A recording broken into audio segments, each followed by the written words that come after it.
Mr President, I lead for the New South Wales Labor opposition on this bill. The object of this legislation is to put public policy on coal seam and other unconventional gas in New South Wales on an appropriate, sound footing. That footing is the policy we have been campaigning on before, during and since the March state election. An immediate statewide moratorium on coal seam and other unconventional gas exploration activity, while the environmental, scientific and regulatory design work recommended by the New South Wales Chief Scientist and Engineer in her September 2014 report is undertaken and implemented in full. The Honourable Penny Sharp on a point of order. The Honourable Adam Searle is doing a second reading speech of a bill that the opposition is introducing into this House. If the Honourable Scott McDonald wishes to interject constantly, he should leave the room, and I ask you to call him to order. I uphold the point of order. The Honourable Adam Searle. Thank you, Mr President. This is to be underpinned by a range of immediate and permanent no-go zones. This is not only the policy of the Labor opposition, but also the recommendation of the Legislative Council Select Committee on the Supply and Cost of Gas and Liquid Fuels in New South Wales, given on 25 February 2015. After the mistakes of the past by governments of all major parties, this is the right and necessary course of action. Those opposite and across this chamber know this to be true. That is why the Parliamentary Secretary for the North Coast, Chris Galactus MP, and even the Honourable Ben Franklin MLC have both spoken in Parliament on the need to ban CSG on the north coast of New South Wales. That is why they both moved on this at the National Party conference at Colburn this year. It is a shame, Mr President, that their party was not with them, and I apologise for making the Honourable Ben Franklin blush again. I note that the Baird government continues to commit itself to its gas plan. Central to that plan is the continued development of the coal seam gas industry in this state. This is despite the Baird government, in its response to the Legislative Council Select Committee report, stating that it supports, without any qualification, recommendation 3 of that report, which reads, and I quote, that the New South Wales Government fully implement the Chief Scientist and Engineer's final report of the independent review of coal seam gas activities in New South Wales, September 2014, before any expansion of the coal seam gas industry in New South Wales is contemplated, unquote. The inconsistencies in this government's stated policy positions reveal them to be in disarray on how to deal with this important public policy issue. In November 2011, the New South Wales opposition called on the Liberal National Government to suspend all current CSG exploration licences to protect the state's water resources. Labor's position was that government should suspend all existing CSG exploration licences, cease issuing new CSG exploration licences, new CSG extraction licences, and to refuse any applications to expand existing operations. This decision was a departure from previous New South Wales Labor policy and was a decision that was made after hearing the concerns of people across the state. CSG has the potential to damage our drinking water and compromise food security. The National Water Commission said that the CSG industry, and I quote, risks having significant long-term and adverse impacts on adjacent surface and groundwater systems, unquote. The CSIRO and the Queensland Water Commission have also expressed a similar view. There are major risks associated with CSG exploration and production extraction, including risks to water quality, extent of surface impacts associated with drilling and construction of gas gathering systems, contamination from produced water and flowback water, its storage and risk of spillage or release into the drinking water supply, and impact on terrestrial, aquatic and subsurface ecosystems from clearing. In July 2013, the New South Wales Planning Assessment Commission denied permission for Apex Energy to drill 16 exploration wells within the Illawarra catchment areas. The PAC stated that more conclusive studies on the impact of CSG activities to drinking water were needed. The PAC found that impacts of CSG activities, and I quote, were being questioned in a range of studies in New South Wales, Australia and internationally, unquote. I continue to quote, it appears that the potential risks of coal seam gas activities are still being established and that there is some uncertainty regarding the potential impacts of the suite of coal seam gas extraction techniques which could be applied within various geological formations, unquote, the PAC said. Ongoing independent peer-reviewed scientific research is needed on the impacts of CSG extraction on New South Wales water resources. Evidence from interstate and overseas shows CSG mining can have devastating and permanent impacts on groundwater resources. Once a water aquifer is damaged, it can never be repaired. Residents, farmers and communities are deeply concerned about the impact the emerging CSG industry will have on their land, their wider environment and their lives. They deserve clear answers to these concerns. It is beyond argument that we do not know enough about the longer-term impacts of extracting gas from coal seams. Until we do, no prudent government, no prudent parliament, can permit further development of the industry. Labor acknowledges that governments, including Labor governments, have rushed into CSG without fully understanding the potential impacts on the environment. When new medicines are introduced, they have to go through rigorous testing to ensure they are safe for patients to consume. No medication is allowed onto the market unless it is proven to be safe, and the same should apply to new industries like CSG mining or extraction. Unless there is a scientific consensus that CSG mining will not damage aquifers and groundwater systems, we need to hit the pause button.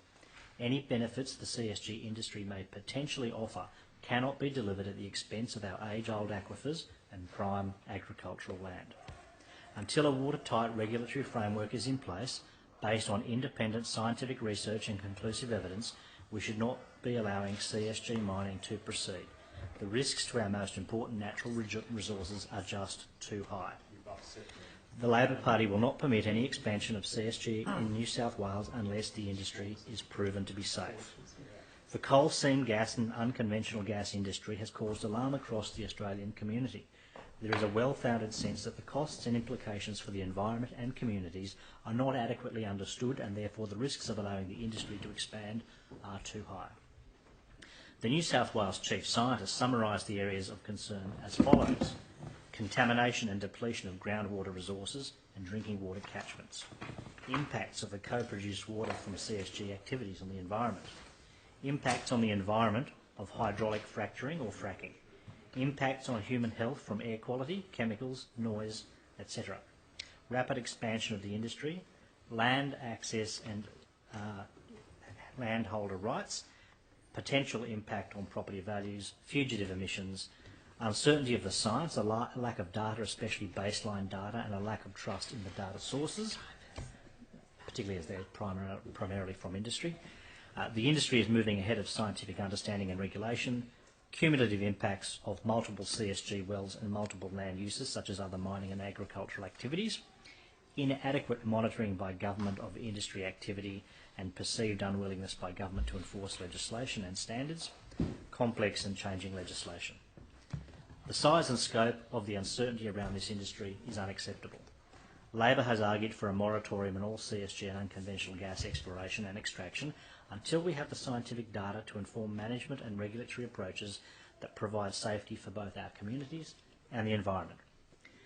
The Labor opposition is committed to the full implementation of the recommendations of the Chief Scientist in her final report of 30 September 2014. A Labor government will implement the recommendations of the Chief Scientist before any expansion of CSG in New South Wales is decided upon. But, Mr President, we shouldn't have to wait for the election of a Labor government, which is why we've proposed the legislation that is now before the House. The recommendations of the Chief Scientists that we seek to have implemented are as follows: strengthen protections and benefits for landowners around access, valuation and compensation. Recovery of the full cost to government of regulation and support of the CSG industry reported through the state budget process. The development and designation of areas where CSG activity is permitted and where it is not. A single act for all onshore subsurface resources excluding water. Separation of the process for allocating rights to exploit subsurface resources from regulation of the activities to give effect to that exploitation with a single and independent regulator. A new regulatory system focused on continually updated environmental impact and safety targets to drive the adoption of new technology and innovation.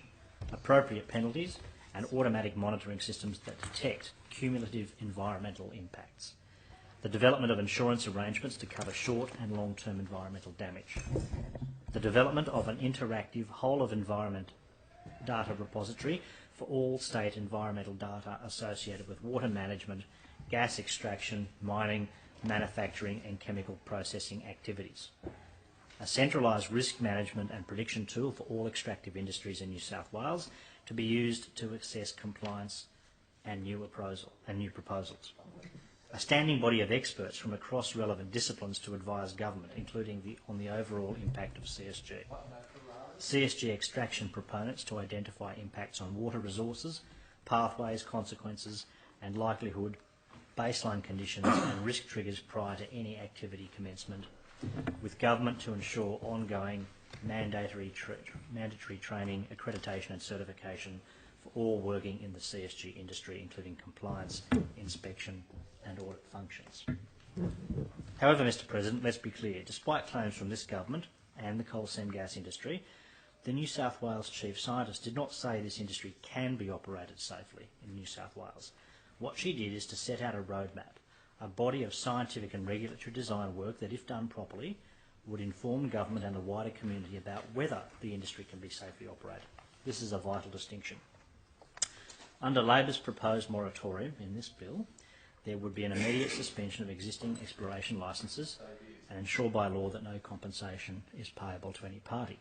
Cease issuing new CSG exploration and extraction licences and refuse any applications to expand existing operations. Labor would only support lifting the moratorium if each of the issues identified by the Chief Scientist are safely resolved and we have a world-class legislative and regulatory system in place to ensure our natural assets and our people are protected. The onus of proof is on the industry.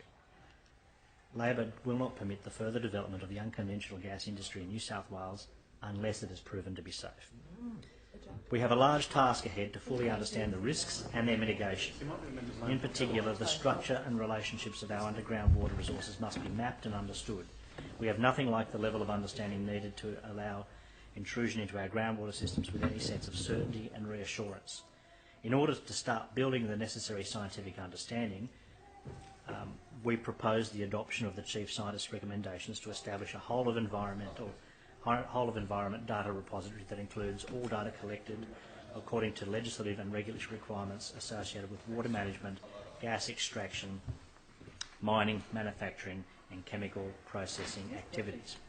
Most of the legislation that regulates the unconventional gas industry was written before unconventional gas was conceived of. Labor will begin again, and we propose beginning again in this bill, armed with the necessary scientific information to build a regulatory system for unconventional gas that is specific to it. As recommended by the Independent Commission Against Corruption, we believe there should be established an independent panel that assesses the environmental, social and economic issues associated with exploration licences before they're issued. The legislation before this House will ensure exploration licences cannot be issued in no-go zones. In line with the Chief Scientist's recommendations, the legislation before the House would only allow an unconventional gas industry that performs to the highest levels of safety and on a full cost recovery basis. We believe there must be rigorous enforcement compliance with legislation and to ensure transgressions are punished with high fines and revocations of licences as necessary. The industry should be expected to carry insurance and bonds high enough to cover any damage for which it is responsible. These are not the recommendations of any think tank or fringe concern. They are the minimum conditions for the industry recommended by the New South Wales Chief Scientist and Engineer. Mr President, there's too much uncertainty about the social and environmental impacts of coal seam gas. We cannot put our water quality and food security at risk for an unproven industry. Until we've mapped the aquifers, until we fully understand the impacts highlighted by the Chief Scientist in her report, and unless they can be safely managed, CSG should not proceed in this state. In line with the Chief Scientist's recommendation 6, we believe there should be immediately identified a number of no-go zones, places where unconventional gas extraction should never occur.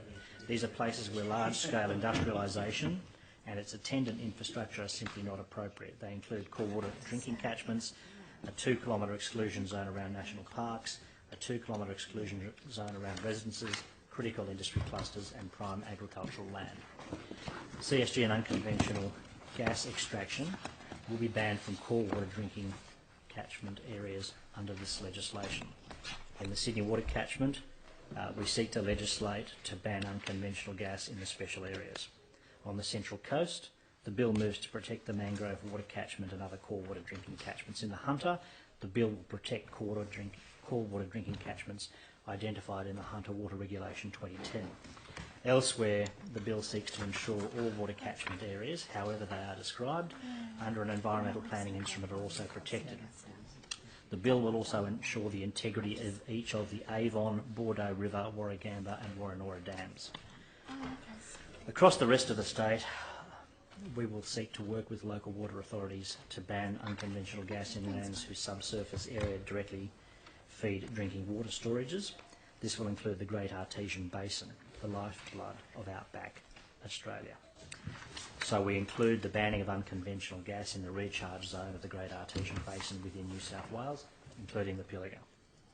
Mr President, the Northern Rivers region is unique. It is one of Australia's most biologically diverse areas, supporting a variety of significant habitats. Many parts of the Northern Rivers have been given World Heritage recognition, and the region is also home to key industries like tourism, manufacturing and agriculture, which support thousands of local jobs.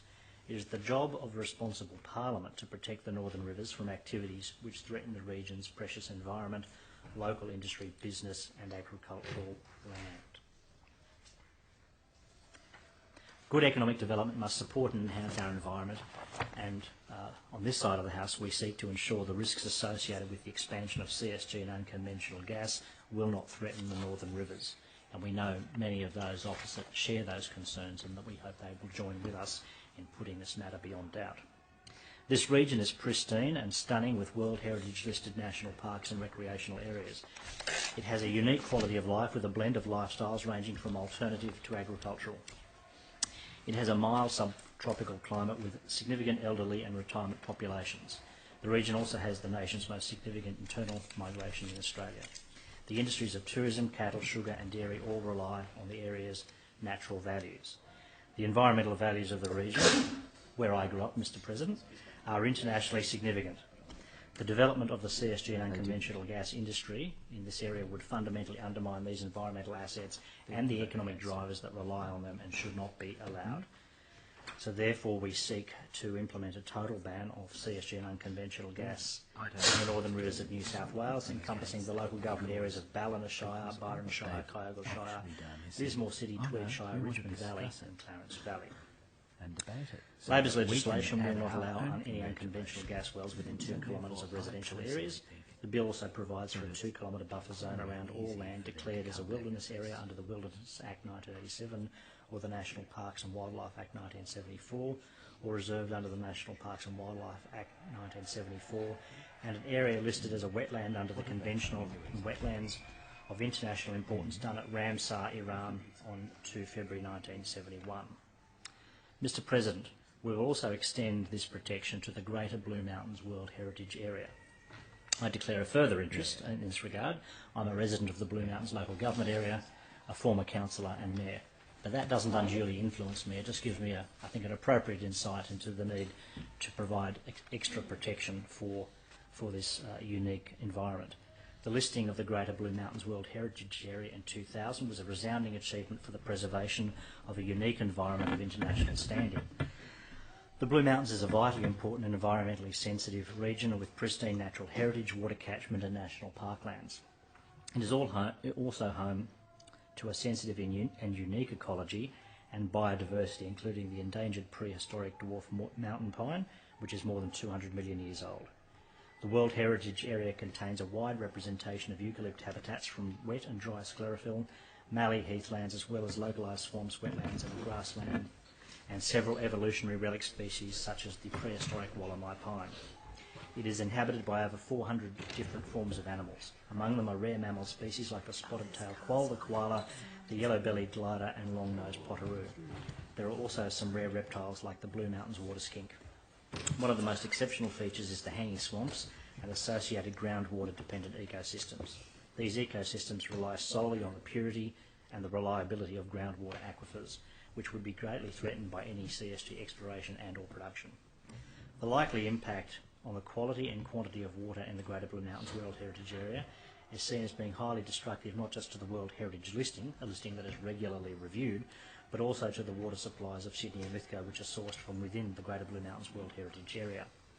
In particular, the impact of contaminated coal water entering both groundwater and surface water systems in the Greater Blue Mountains World Heritage Area, and the effect on drinking water quality in these areas is of specific concern.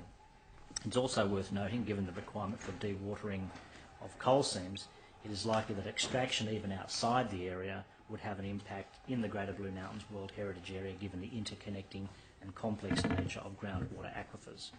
All would be put at risk by CSG or other unconventional gas exploration. Labor will not permit this, which is why we bring this bill to the floor of this chamber.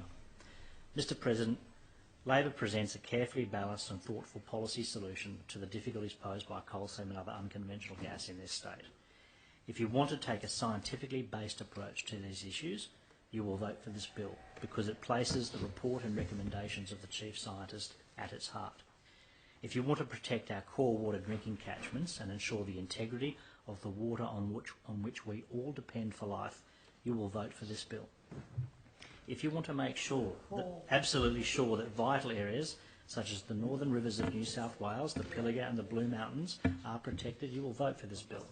There has been a lot of politics around these issues for a long time that has created uncertainty for communities like Narrabri, Gloucester and Bentley, and for commercial undertakings. The outcome of this uncertainty is demonstrated by the debacle of attempts to suspend the Metgasco licence at Rosella on the north coast near Bentley. Under political pressure from that community, and indeed the wider community, the Minister rushed to take the issue off the table before the recent state election, but did it in a way found by the Supreme Court to have no legal basis. This was not the result of some quirky or obscure operation of the law. It was as open and shut case as any matter in the law could be, in my view. The Minister, in budget estimates last week, was, to put it mildly, opaque as to how such an important step could be taken without it being legally rigorous. I look forward to reading the answers to questions he took on notice in this regard. It is important and in the public interest to know how and why the legal powers of the Minister were used incompetently on that occasion, exposing the state to potential financial liabilities in the tens, if not hundreds of millions of dollars. When this occurred, the suspension, Labor offered bipartisanship to the Minister to support legislation putting the validity of such actions beyond doubt, but that offer was not taken up for reasons not explained by the government. The legislation now before this House, Mr President, will provide that certainty on this and other issues outlined in my second reading contribution. I invite all honourable members to support this legislation to put these matters beyond doubt, to provide certainty for communities across New South Wales, and to put public policy in connection with coal seam and other unconventional gas on a sound and scientific basis into the future.